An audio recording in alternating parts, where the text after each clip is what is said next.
Hey guys, in this video, I will show you how to cash out Phantom Wallet. Alright, let's begin. So, the first thing that you want to do is open up the Coinbase app on your mobile and create an account. Over here, go to the bottom right of the homepage and tap on Transfer. After that, click on Receive Crypto and choose the crypto you want like Solana. Then tap on it, find your address and copy it. Now, open your Phantom wallet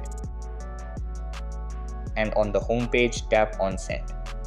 Over here, choose the token, paste the address and make sure it is correct. After that, choose the amount, then tap Next and Send. Then go back to Coinbase, tap on Buy and Sell at the bottom left and click on Sell Crypto for cash.